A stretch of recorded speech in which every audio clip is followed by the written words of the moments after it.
Hello दोस्तों, आज का जो टॉपिक है वो है रेस्पिरेटरी सिस्टम पे। वो जो कि बहुत एक इम्पॉर्टेंट टॉपिक है। एटलीस्ट हमको पता होना चाहिए कि रेस्पिरेटरी में जो मेन प्रॉब्लम्स होती है वो कहाँ कहाँ होती है और क्यों होती है, कैसे होती है, कब होती है। सबसे पहले आपको पता होना चाहिए कि रेस्पिरेटरी सिस्टम है क्या।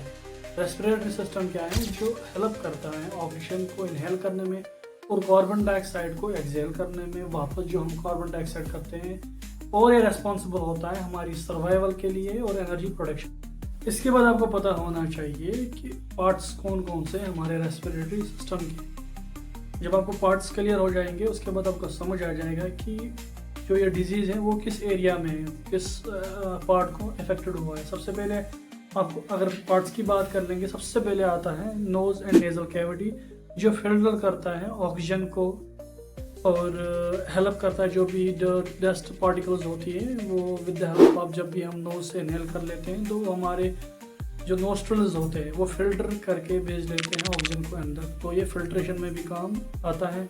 दूसरा जो आता है वो फेरिंक्स है, जिसको बोलते हैं थ्रोट, जो कि क्या है, एयरवे जो पैसेज होती है ना हमारी, उसको बोलते हैं फेरिंक्स। जो तीसरा है वो लैरिंक्स है, जिसको वॉइस बॉक्स बोलते हैं, जो प्रोडक्शन साउंड में हेल्प कर लेता है। जो मैं आपसे बात कर रहा हूँ ये with the help of larynx है। इसके बाद आ जाता है ट्रेकिया, जो कि विंड पाइप होती है जहाँ से हम लंग्स तक ऑक्सीजन कैरी होता है। उसके बाद आता है ब्रोंकाई और ब्रोंकियोल्स, जो कि सब ब्रांच होते हैं एल्वेओलस के, जो कि हेल्प कर लेता है ऑक्सीजन को फिल्टर करने में। लंग्स आते हैं जो मेन पार्ट होते हैं किसके लिए, रेस्पिरेशन के लिए।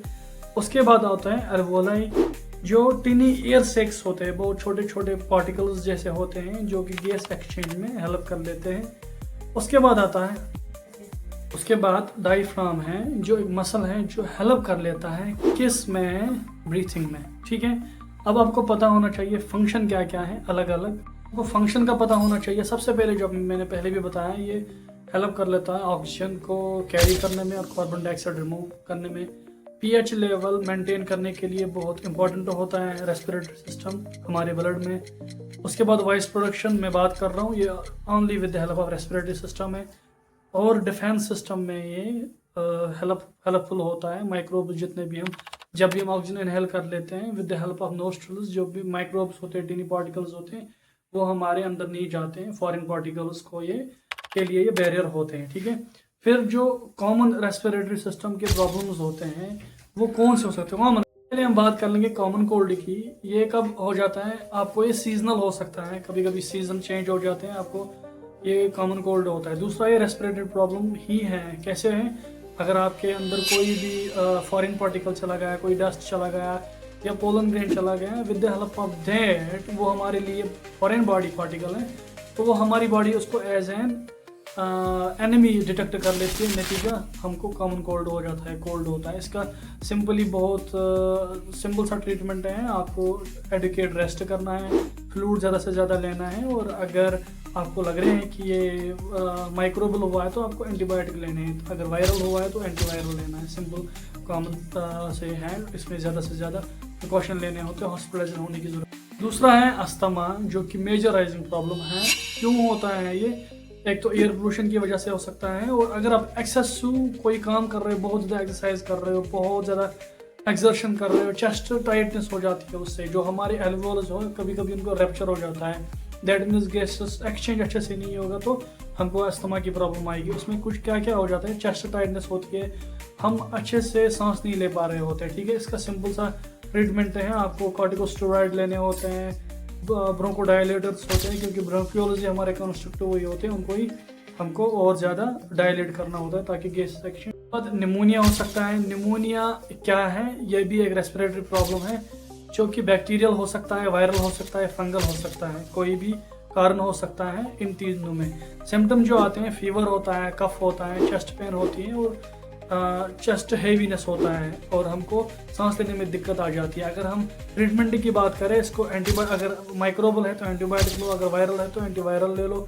ऑक्सीजन थेरेपी इसमें बहुत ज़्यादा ज़रूरी होती है कि ऑक्सीजन सैचुरेशन कम हो जाती है इसमें, और इसमें भी एनफ फ्लूइड लेते हैं अनटिल कंट्राइंडिकेटेड। अगर कार्डियक पेशेंट है तो उसको फ्लूइड नहीं देना होता। उसके बाद टीबी होता है, ट्यूबरकुलोसिस जिसको हम बोलते हैं। इसका जो कॉजेटिव एजेंट है जिसका बोलते हैं मायोबैक्टीरियम ट्यूबरकुलोसिस, जो इसका कॉजेटिव एजेंट होता है जिसकी वजह से ट्यूबरकुलोसिस होता है।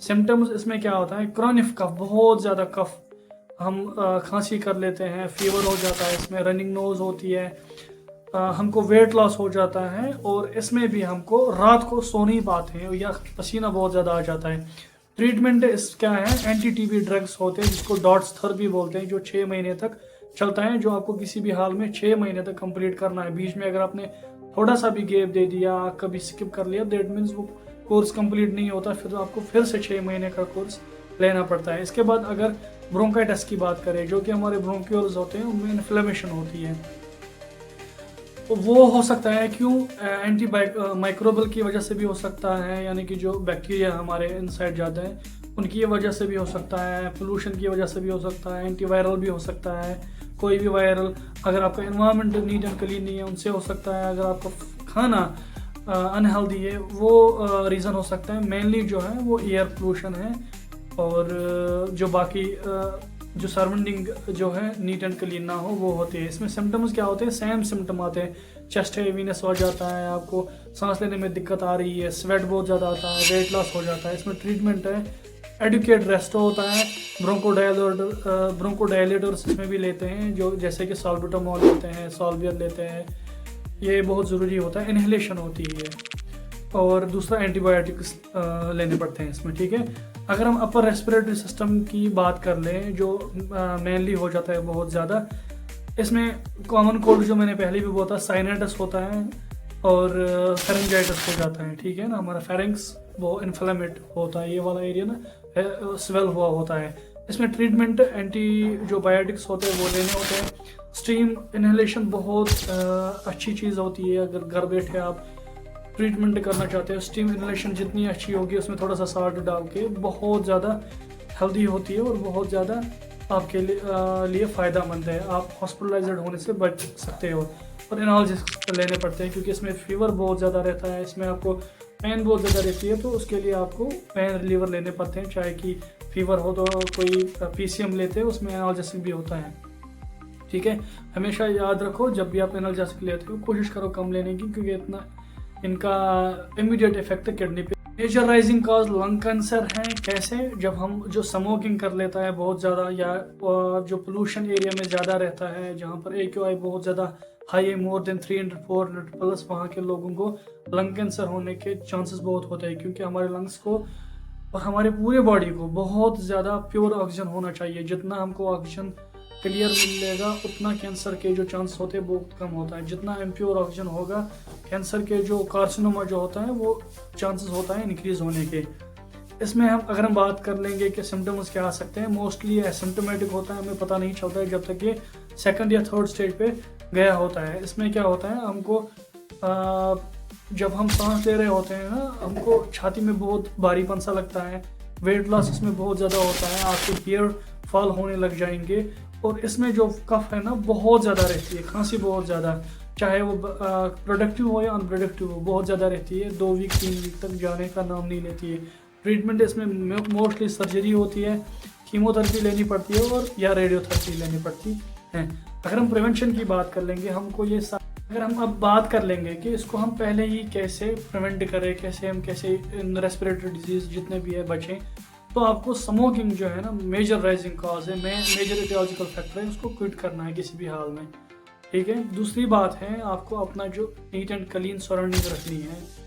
तीसरी जो है, अगर आपके घर में किसी को भी ये सारी प्रॉब्लम हो, जेनेटिक हो, तो आपको उनकी जितने भी चीज़ें हैं वो सेपरेट रखनी है, चाहे उनका खाने पीने का बर्तन हो, चाहे उनका चावल हो, चाहे उनके हैंकरचीफ, जितने भी चीज़ें हैं वो सेपरेट रखो, अलग रख लो, ताकि ये कोई गुनाह नहीं है, कोई गलत बात नहीं है, ये है सिर्फ और सिर्फ प्रिवेंटिव मेजर्स। आपके सारे जितने भी घर वाले हैं, जितने भी सोसाइटी वाले हैं, वो बच सकते हैं इन चीज़ों से। और जिसको ये प्रॉब्लम है वो एटलीस्ट कंटिन्यूसली मास्क पहने, चाहे जब वो क्राउडेड एरियाज़ में पहले कोशिश करें ना जाए। अब अगर कोई इमरजेंसी है, कोई जाना पड़ रहा है, तो मास्क पहन के रखे, ताकि वो बाकी लोगों को फैलने से बचाएं, ठीक है ना। ये एक रेस्पॉन्सिबल पर्सन का एक रेस्पॉन्सिबल रिस्पॉन्सिबिलिटी होती है, बहुत इम्पोर्टेंट होती है। कहते हैं ना, ज्ञानी वो होता है, दानी वो होता है जो सिर्फ लोगों को या गरीबों को खाना अनाज ना दे रहा हो। ज़रूरी ये नहीं है। ज्ञानी ये भी होता है अगर आप में कोई प्रॉब्लम है, आप में कोई दिक्कत है, तो आपकी वजह से कोई और सफ़र ना करे उस चीज़ से। लंग कैंसर बहुत ज़्यादा राइजिंग प्रॉब्लम्स है, टीबी बहुत ज़्यादा है, ये कम्युनिकेबल है, फैल सकता है। ये जब आप खांस रहे हो, बात कर रहे हो, जो पार्टिकल्स होते हैं हमारे मुंह के अंदर, जो ड्रॉपलेट्स होते हैं नीचे गिर जाते हैं, उनके साथ साथ खाली ड्रॉपलेट्स नहीं होते हैं, वो एक्सपोजर होता है बैक्टीरिया का या आपके जो वायरल जो होता है इन्फेक्शन, वो भी होता है। तो वो सारी चीज़ें सराउंडिंग में जाती हैं। नतीजा जो बाहर भी और भी लोग होते हैं जो ऑक्सीजन इनहेल कर रहे होते हैं, with the help of you are the main carrier, आपकी वजह से कोई और भी सफ़र कर रहा है। फिर वो घर जाएगा, घर में उसको पता ही नहीं है मेरे को प्रॉब्लम है। ऑब्वियसली ठीक है, मैं ठीक हूँ, मुझे कोई प्रॉब्लम नहीं है। मैं बाहर जाके किसी ऐसे इंसान को मिला जिसको ये सारी प्रॉब्लम है, मैंने उनसे बात की, ड्रॉपलेट्स हवा में हो गए, मैंने इनहेल किए, घर गया, मेरे में भी प्रॉब्लम है, घर में मैंने बात की, फिर घर में सेम यही सब प्रोसेस हुआ जो मेरे साथ हुआ। तो नतीजा पूरा एरिया फिर इस जद में आ जाता है। इससे बेटर है कि जिसको ये प्रॉब्लम है वो वियर मास्क कर ले एटलीस्ट। It's the basic. इसलिए आप क्या कर सकते हो, एक्सरसाइज कर सकते हो, एक स्पायरोमीटर आती है और एक डीप ब्रीथिंग एक्सरसाइज होती है, वो कर सकते हैं आप जल्दी से जल्दी ठीक हो जाओगे। और वीडियो अच्छी लगे तो आगे शेयर कर लो ताकि और लोगों तक